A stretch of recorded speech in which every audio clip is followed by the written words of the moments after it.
Yo, what's up guys? It's Bluestone, and before I get into today's video, let me just say that literally 100% of y'all who watch my videos are not subscribed. And it would be greatly appreciated if you like and subscribe because it would really help on my channel. Now let's get into the video. Have you ever played a video game that made you think, wow, this one's the best one in the franchise? Yeah, that happened to me when I was playing Kirby Planet Robobot on the 3DS. But I'm not sure if I feel that way anymore, but I'll get to that later in the video. So Kirby Planet Robobot is a sequel to Kirby Triple Deluxe on the Nintendo 3DS. Heck, it was even supposed to be named Kirby Triple Deluxe 2. But since the game became so crazy, they ended up having to rename it to Kirby Planet Robobot. And Kirby Planet Robobot was released in 2016, and dude, 2016 was 10 years ago now. I feel so old, man. Yesterday, I think it was like the anniversary of Dark Souls 3. It's 10 years old now, man. Also, dude, the marketing for 3DS games used to be so weird.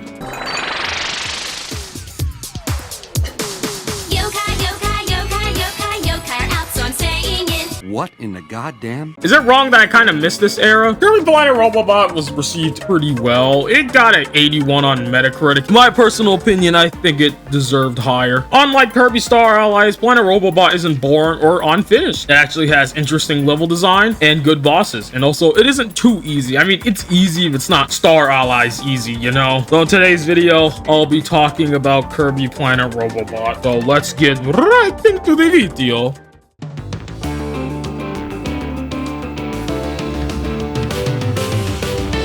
So the gameplay is pretty much like every other Kirby game. You suck up enemies and you can either spit them out or eat them and gain whatever ability that enemy had. This game has a ton of copy abilities, has a few new ones and some returning copy abilities that haven't appeared for a while. So the new abilities are ESP and Poison and Doctor. Except Poison is pretty similar to the water ability from Return to Dreamland, so I don't know if this is either a rework or a new one. Now some of the returning ones is Jet, Mirror, and UFO, and Smash Bros. Yes, Smash Bros. This ability originally came from Kirby and the Amazing Mirror. I don't know why they decided to bring it back in this game, but it was a nice addition. And the UFO ability, it's a bit disappointing, especially because it's basically a secret ability. You either have to 100% the game to get it or use an amiibo. You cannot get it in-game normally, which kind of sucks. Especially since this game would have been perfect for the UFO ability to return. Oh yeah, and yeah, this game, it has amiibo support. I have a couple of dusty amiibos, but my 2DS cannot read amiibos because it doesn't have a NFC sensor, so fudge me life, laddie. You can use amiibos for copy abilities, and different amiibos give you different copy abilities. I don't have footage of this because my 2DS doesn't support amiibos. So every new Kirby game has some sort of gimmick, and this game's gimmick is the Robobot, of course. The Robobot is probably the best gimmick in the franchise. Mouthful mode from Forgotten Land comes close, but this one just has more aura. The Robobot can punch stuff. It can also break big blocks and other junk. Oh, and it can use copy abilities. It has 13 available copy abilities: Beam, Sword, Fire, Wheel, Bomb, Cutter, Spark, Stone, Mic, Ice, ESP, Parasol,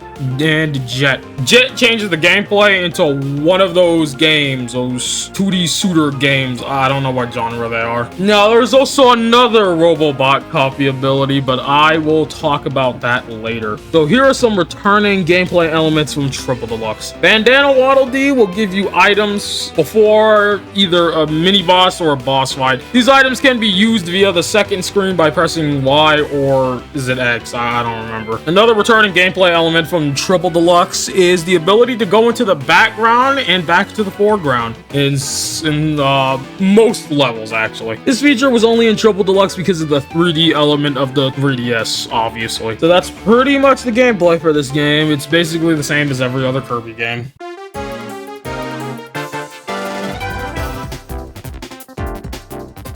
Now it's time for the meat and potatoes of the game, the main story mode. And the story of Kirby Planet Robobot is as follows. An evil corporation known as Haltman Works Company invades Planet Popstar and mechanizes it. King Dedede and Meta Knight try to fight back against it, but they get bombed. So now Kirby has to do what he always does and save the world. So this game only has 6 worlds, unfortunately. This has been a thing in recent Kirby games, and I'm kind of not a fan. I wish they had 7 worlds like Return to Dreamland, but you know, I'll take it. So World 1 is not as basic as Star Allies. It is visually interesting, introduces you to new mechanics, and it has actual different environments besides grass, or fake grass in this game's case. In fact, there's even a train level in World 1 of all things. So yeah, World 1 is pretty different from the norm for a Kirby game until Forgotten Land, but that's for another time. So level 1 is your basic introductory level, yeah. You even get introduced to Clanky Woods. He appears in level 1 and chases you down, which is pretty crazy. But then level 2 is where you get introduced to the Robobot, and it's bloody awesome, man. The Robobot is probably the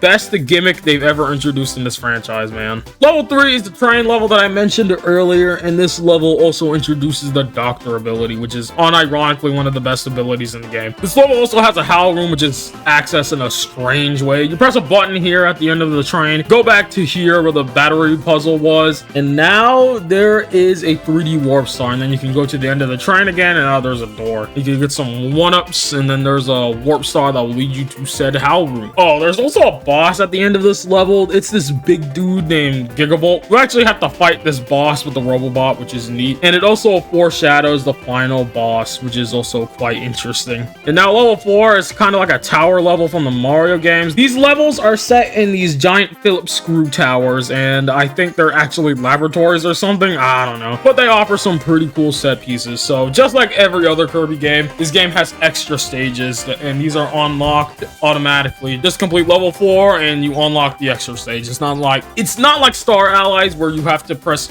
a big switch to unlock an extra stage. And something I forgot to mention in the gameplay section, because I really did not write it in my script, is code cubes. I don't know how I forgot to mention these. Like, Return to Dreamland also has something like these energy spears. Triple Deluxe also has sunstones, so it makes sense that Kirby Planet Robobot would also have a collectible. I completely forgot to mention that. And yeah, you do need code cubes to unlock the boss stage. I completely forgot about that.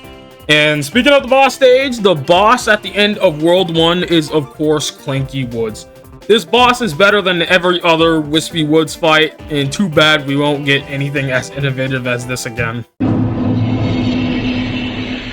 So World 2 is actually something different. It's not a desert world. Instead, it's a city world. How weird. This world also introduces the Parasol ability and the Jet ability. And yeah, level 2 is a shooty level, and I don't know what this genre is called, man. Also has a boss at the end of the level named Cogs. It's a very easy boss fight. It's kind of like a wall, I guess. I don't know. It's strange. Also, this world follows a similar format to World 1.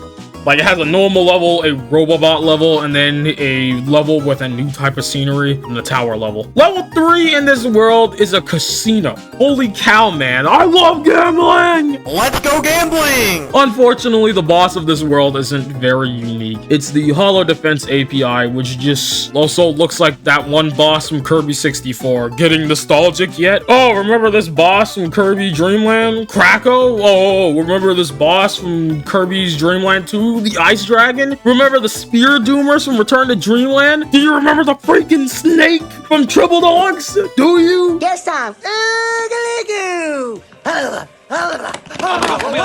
Okay, I'm sorry. But yeah, this boss is just a bunch of reused bosses. Like, I like this boss, but I can't help but acknowledge this as a flaw. Now, World 3 is probably my favorite water world in any Kirby game because it's actually fun and interesting and not boring and borderline freaking miserable like we got in goddamn Star Allies, man. Like, I hate the water levels in that game. They're so boring, man. I don't know why I'm being unhinged. Forgiveth to me. Overload Ocean also has my favorite ability ever, the Smash Bros ability. This ability is peak and I'll not hear otherwise. But besides that, I really do like the aesthetic of this world. I'm also a big fan of the ice cream level. It's peak. Also, there is one underwater level in this world, and it's actually not terrible. I low-key kind of like this level. Oh yeah, the boss of this world. Yeah, it's Susie. She's Haltman's daughter who got trapped in another dimension at one point. I think she got saved by Magalore or something like that. Her boss is fine. I don't know what else to say. She does manage to tick off Kirby just by rage baiting him, which is an impressive feat, to be honest. So World 4. Yeah, the desert world got booted to World 4 instead of the usual World 2. This ends up being a trend in newer Kirby games somewhat. Wait a goddamn second. I just realized something. Kirby Star Allies did not have a single desert level. Fudge? Oh yeah, this world is kind of boring. I'm not a fan of desert levels that much. I used to be, but then I played New Super Mario Bros. U. I'm not joking. That game literally ruined my perception of desert levels. Anyway, World 4 gets better during the factory levels. The tower level is pretty good. I like how it's just another jet level. It also has a boss fight, Cogs, again, or not. Yeah, it's Kabula. This boss comes from Kirby's Dream Land and I guess also Kirby's Superstar Ultra. And yes, this blimp is a woman for some odd reason. Kirby's a very strange franchise, man. And the boss of this world is Meta Knight, and this guy will return like 3 times from now. Now, World 5, this is one of the last worlds in the game, and it's another city world. It kind of reminds me of Cyber World from Deltarune. But I wonder if Toby Fox was inspired by Kirby for that dark world. Recording footage for this game made me realize how low quality 3DS games actually are. Like, holy mackerel, Batman. Look at that fudging background. It's so goddamn low res. Anyway, World 5 is kind of a fusion of World 1, 2, and 3, weirdly enough. It's got a level where you get to use the wheel ability. It's got a casino level and another train level. Except it's a auto-scroller, but it's also not an auto-scroller. How innovative. And also, the tower level is a very interesting one. It primarily uses the rock ability for the Robobot. And the boss of this world is none other than King DDD. Actually, 3 DDDs in a fudging tank. I love this game, dude. And this boss is pretty good, in my opinion. I don't know what else to say about it, but I think the clone phase is a bit boring, but the tank phase is actually cool.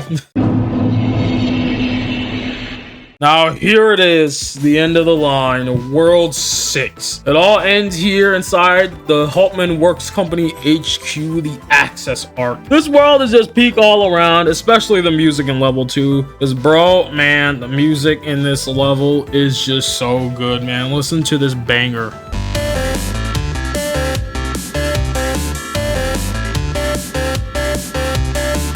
Now, level 1 is basically an entrance area, I guess. I mean, it's pretty good. And oh yeah, this level also introduces a new mini-boss, the Security Force. And this guy's just a reskin of Metal General from Return to Dreamland. This poor dude was mass-produced on a corporate scale. How insane, man. Also, this level has a HAL room, and it's much easier to access than level 1. You just literally go past here in this hole, and then you go inside the painting. Well, the hole inside the painting, and then boom, you're at the HAL room. Very neat. Level 2 and 3 are pretty good. These are some of the best levels in the franchise, man. Especially level 3. Level 3 has the most Robobot stuff in the game, and I'm just a big fan of this level overall, dude. Level 4 is also pretty good. I do like how the aesthetic here is more similar to Another Dimension from Return to Dreamland. I know I keep mentioning that game, but you gotta understand. That game was literally the blueprint for every modern Kirby game. Even Forgotten Land. Actually, Forgotten Land is incredibly similar to Return to Dreamland, but that is a topic for another time. Level 4 also has a HAL room, but you have to wait like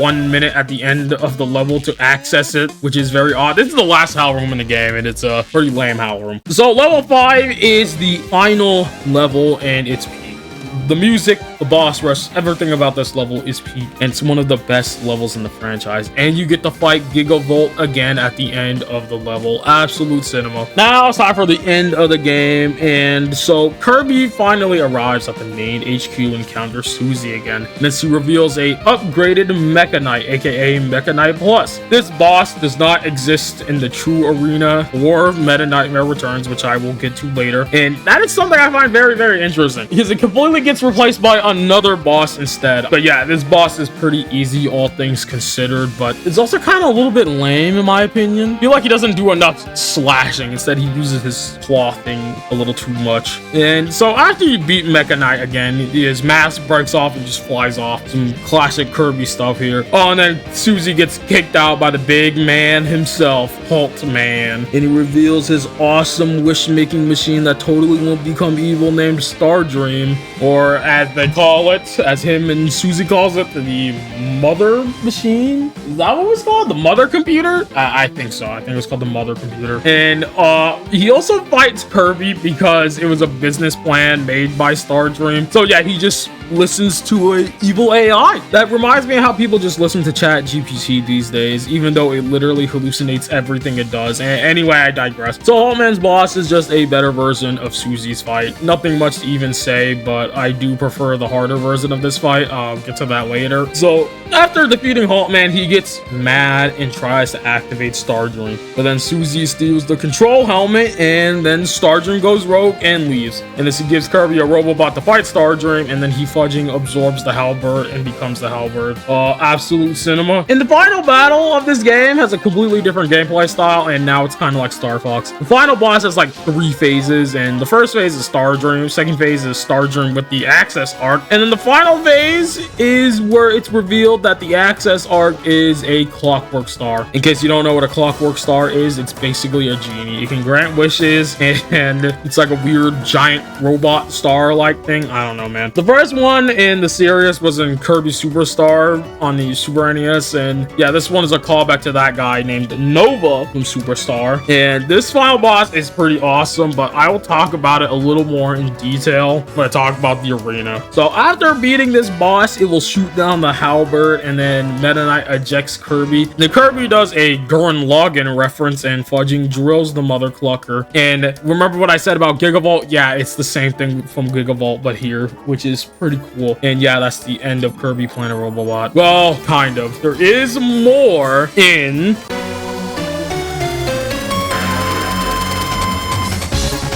So just like other Kirby games, you know, just like the older Kirby games, this one has different sub-games, and probably my favorite sub-games in the franchise. So let's start at number 1. Kirby 3D Rumble. This one is the start of Kirby, you know, 3D Kirby, you know, I mean, like Forgotten Land. This was one of Hal's experiments for 3D Kirby. Fun fact, did you know that Return to Dreamland was supposed to be 3D? It seems like this game mode is somewhat based on that concept. So Kirby 3D Rumble technically isn't all that special. It's got 3 levels with 4 sub-stages, except in level 3 it has like 5 sub-stages. And each level vary in difficulty, and it kind of just plays like Kirby's Dream Land, which is the first ever game, by the way. So yeah, no copy abilities, only sucking up enemies and spitting them out. The gameplay loop for 3D Rumble is essentially just suck up as many enemies as possible and shoot them out when there's multiple enemies in one spot, so you can rack up a huge combo. Repeat this for like 3 levels and it gets boring kind of fast. Each level has different enemies, and they also have different boss fights at the end, but the gameplay loop does not change with every level, unfortunately. And at the end of level 3, there's a boss rush where you fight the boss from level 1 and 2, and then you fight the final boss. All of the bosses basically have the same moveset, but with like 1 or 2 extra moves and some AoE attacks. So Team Kirby Clash, this one is a certified hood classic. Kirby Clash is a pretty good game mode, but I can't help but think that it's just another boss rush, but with so-called RPG mechanics. So in this game mode, you can choose different classes and then take on a quest to fight a boss and get XP. You also have party members, and you get more with each quest you complete. During battles, you can get pieces of the Team Meteor, and when all pieces are picked up, you get to do a timing game. The better the timing, the more damage the Meteor will deal. You can also choose what class your teammates will have. All of the 4 classes are based on copy abilities that are already in the game. The classes are Beam Mage, Hammer Lord, Sword Lord, I was about to say Sword Lord, but I mean Sword Hero, and Dr. Healmore. I probably don't need to go into detail about these classes since they're basically one-to-one with the abilities from the main story. So all of the quests are just boss fights, and these bosses are not new. Most of them are from either Triple Deluxe or Return to Dreamland. The first boss is Gigant Edge, which is a mini boss from Return to Dreamland. And then quest 2 is Mr. Frosty, which is a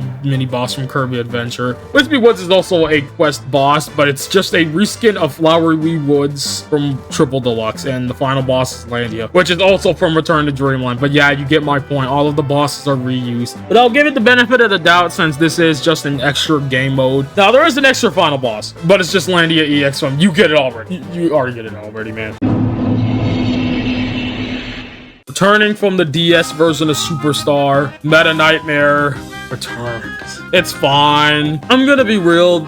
this game mode is a little boring. I wish they gave Meta Knight more abilities, especially because a lot of the levels are skipped because of the Robobot sections, and because Meta Knight does not have Robobot-esque abilities, some of the sections are just outright skipped. It's kind of lame. You'll probably notice the second screen. Meta Knight has 4 skills. Healing, well, that's obvious. Meta Quick speeds him up. Galaxia Darkness is based on his final smash from Brawl. Actually, it literally is his final smash from Brawl. And the Meta Nightmares is an interesting skill. There's just something funny about it. I don't know what it is. And this mode also introduces harder versions of bosses that you've already fought, aka the 2.0 bosses. And it also has a brand new final battle where you fight Dark Matter and then you fight a clone of Sectonia. Meta Knight fighting Queen Sectonia is kind of cursed, man. Oh, and then the final battle is Galactonite, the most dangerous man in the Kirby universe or multiverse? I don't know. This guy is literally capable of destroying planets with the tip of his sword. Even Starjuring warns Meta Knight of this by saying he may end up destroying a nearby planet or two, but such is life. But yeah, this mode is kind of boring, but the ending is pretty fun though. Galactonite's fight in this game is probably his best battle, but too bad this is technically his final boss fight.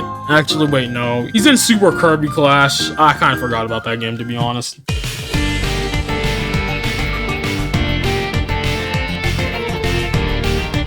The arena. So I'm just gonna talk about the true arena because nobody cares about the default arena. So the true arena in this game is pretty awesome. You get infinite healing supplies, well, kinda. And the boss order also isn't randomized, which I appreciate. So the arena in the Kirby games is a time attack boss rush, and it's in most Kirby games, especially the recent ones. Star Allies had the ultimate choice, which was just the arena with a different name, and Forgotten Land had the Coliseum, which is a type of arena, so it was still the arena. Now I don't want this video going on for too long, so I won't go into detail about the bosses. Clinky Woods 2.0 is the first one, and it's a somewhat harder version of Clinky Woods. He's got more attacks than the OG one, and he's also got Cyclops' visor. Too bad he just shoot lasers out of his eyes. The second battle is the Hollow Defense API, which is also a somewhat harder version with somewhat harder bosses it summons. And the third one is Suzy 2.0, and so on and so forth. Basically, it follows the same boss lineup as the base game, and just like the other arenas, you also get to fight mini bosses in the mid-boss all-star battles. Remember what I said about Mecha Knight Plus? Yeah, he does not exist in this mode or Meta Nightmare. Instead, we get stock Mecha Knight, which is just Mecha Knight Plus, but colored black, and it's just a straight-up robot as well. He's also he also has the same attacks as Mecha Knight Plus, no difference there, which is kind of disappointing. Pulpman 2.0 is also in the true arena, and he's just a slightly more difficult version of his battle than before. And he gets some different attacks, like instead of shooting 2 lasers at once, he shoots 4 lasers at once. And also, there's an attack where he shoots money everywhere, but instead of it having his face on the dollar, it has his daughter's face on the dollar, which is interesting. This guy has a weird obsession with his daughter, but I guess it's because of his lore, which I will get into in a second. So you also get to fight the Meta Nightmare bosses here, even Galactonite, which is cool. And also, this fight may just be canon, only because of the fact that he does not get sealed here. And if you played Forgotten Land, you would know what I mean by that, because, okay, it's not even just Forgotten Land, it's also Star Allies. And Star Allies, he appears there and then gets consumed and becomes Morpho Knight. And Morpho Knight also appears in Forgotten Land, so I think this battle may just be canon, which is a little odd. So now I want to talk about the true final boss, Starjuring 2.0, and it's set directly after the Galactonite fight. Because look, it still has its slash in it, bro. And now it's gone completely rogue. According to the lore, it is 99% confident, well, 99.9% confident that it will complete its goal of eradicating all organic life in the universe. Living Ultron over here, man. A lot of its attacks have been majorly changed in this fight, and also Starjuring 2.0 feels a lot like a bullet heck game at times. And also, it shoots so many lasers, man. And the meteor attack that it had before is just even faster. Now, the second phase is very nerve-wracking, especially because of the attack where it gets rid of its legs. I tried so hard to kill it before this attack, but to no avail. Also, instead of the final phase having the suck attack, this phase has the suck attack. This sucks up all the meteors that it shot out from before and spits them back at you, which is also a nerve-wracking attack. Now, the final phase is even more nerve-wracking. So this has not happened to me yet, but it has a countdown to 0. But when it counts down to 0, you will instantly die. This has actually happened to me once, but not on this playthrough. Also, yeah, the black hole attack does not appear in this one. Instead, it has this really fast laser spin attack. Very nerve-wracking attack. Now the lore. Now I wanted to talk about this. So, like, I mentioned earlier how I said how he has kind of like a weird obsession with his daughter. It's more like he does not know what happened to his daughter, and he's like completely worried that she's dead, right? So he's been looking for answers and ways to get her back. So that's why he has the mother computer to make wishes and whatnot. And so the lore mentions how he tried to make a wish to see his daughter one more time, but it said it cannot grant the wish because she's already alive. And yeah, that daughter of his is Susie, like I mentioned before. And the only reason why he didn't see her as his daughter is because his brain's like kind of fried because of him using the mother computer too much, or Star Dream, which is kind of crazy, dude. Also, the final phase is almost exactly the same except for some attacks. Like the piano one is new, and also instead of summoning one chicken, it summons 2, and so on and so forth. And also the countdowns are crazier and way more harder to dodge. And so if you manage to beat Star Dream 2.0, it will end exactly like the base game. Just kidding. Instead, you go back inside a Star Dream because it sucks you off. And now you have to fight the core. And this is another callback to Superstar. But this is way more crazy than Superstar, because when you destroy these core thingies, you have to fight the core itself. And it can shoot lasers, use the Marks Cutter attack, and it can also shoot a bunch of explosives. And has this sick attack where the heart will split and then move around and reform and then explode. And if you beat this boss, it will have a heart attack. And you have to dodge these shockwaves, and no invincibility frames will save you from these, by the way. Also forgot to mention that every time you damage this boss or the core thingies during this phase, you will hear the Hulkman screaming. And when you defeat the boss, you will hear his scream again, except it will be more distorted, which is kind of ominous, dude. But honestly, this is one of the best bosses in the franchise, and that was the end of the True Arena and the end of Kirby Planet Robobot.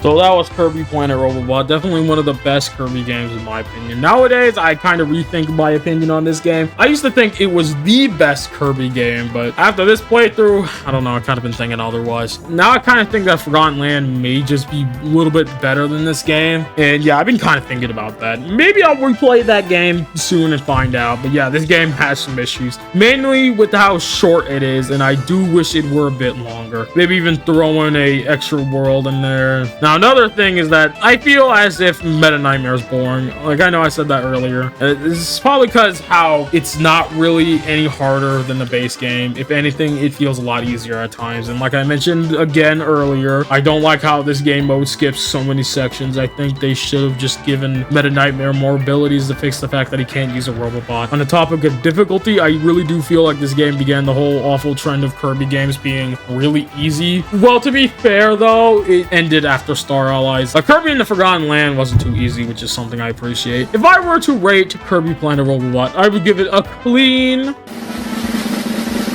9.2 out of 10, which is almost the same rating I gave to Elden Ring Shadow of the Erdtree or whatever. My ratings don't matter that much. I'm not even sure if I'm giving accurate ratings at this point. Well, that's about it for me, dog. I'm out of here.